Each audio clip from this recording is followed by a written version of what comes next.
There's been several bands from the Golden Isles who have struck it big, but none have reached the level of fame as 80s legends Mallory Not Mallery.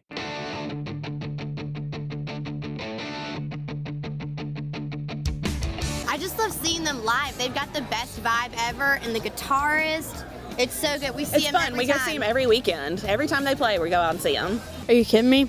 That band is the most punk band that's ever come from here. I love their singer. I mean, it's so good. They can even go to the high notes and the low notes. All right, so my dad showed me Mallory Not Mallery. He gave me a cassette tape when I was like 12 years old. And I listened to that thing so many times that I burned like one of the songs off the cassette tape. It just takes over your soul. It's just something that fills your body with joy. Their songs go so deep, and I just love the way that they talk about their feelings.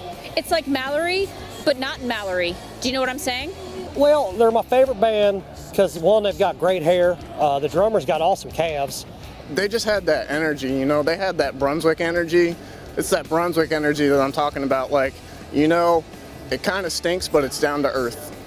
First concert I went to, I proposed to my wife, and we both wept for the entire concert while we held each other with our shirts off. You know, he lived on the end of Mallory. He did. He lived on the end of Mallory. It did.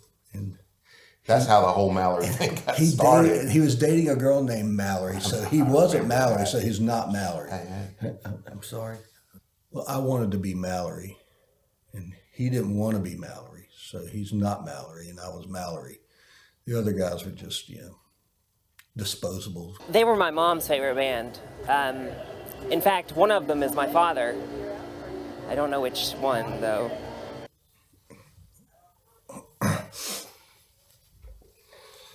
I heard that they sometimes do backflips off the stage. We did it every time, 3 to 4 times.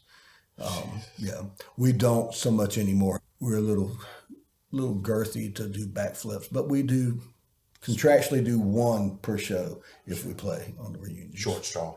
Yeah, it's always short straw. Yes. I heard that they shave each other's beards and glue it to each other. Glue the hair to each other. Not only do they play the triangle, but they play an orchestra of triangles. The guitarist of that band, he went to clown school, and the guy was like a master. He had like a PhD in balloon animals. And this guy made like a balloon animal guitar, and he played it for a whole show. It was crazy. Like actual sounds coming out of this thing. That's how good the guy was, just squeaking away. It's nuts. I heard they snorted horseradish once. Who said that? It was wasabi. They say so much crap. They think they know us from back in the day, and they don't know. They don't know. You know, they would try to meditate or like, you know, do these sort of trippy things. And I think the craziest one was like the naked yoga, before naked yoga was a thing. And I just feel like maybe that was probably a moment that like set them apart from everybody else. I'm not opposed to a downward facing dog, to be honest with you, personally. You know, and then they would eat meat while they were doing naked yoga, which is just so off, right? Wrong. I don't know. Doesn't everybody eat meat when they do yoga? I mean, you got to get the proteins to get yourself back in if you're going to be fit. Mallory Not Mallery was well known for incorporating food into their live show. Foods like meat, horseradish, maybe even a sandwich. But there was one food that was above all the others and would eventually lead to their downfall. They love ravioli. I love ravioli. And everywhere they go, they've got cans of ravioli.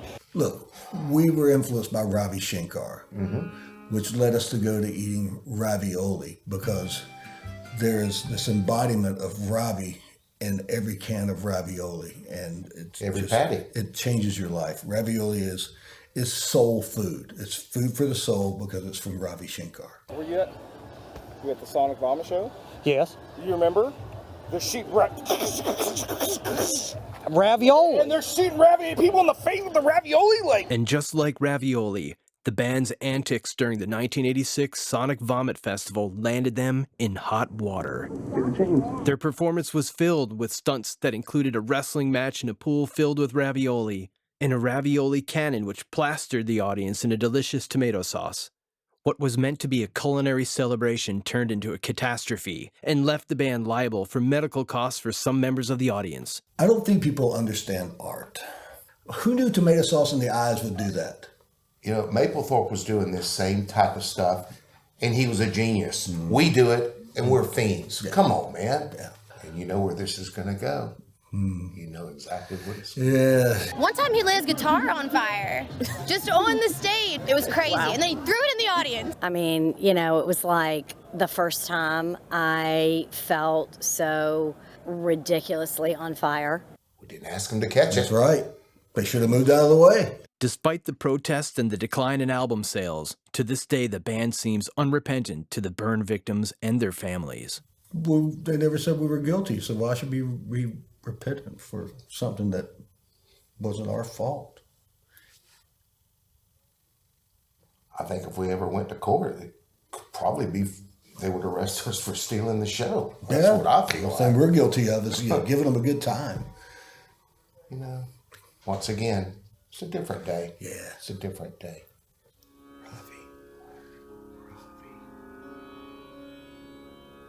Look at that. Robbie Shingo.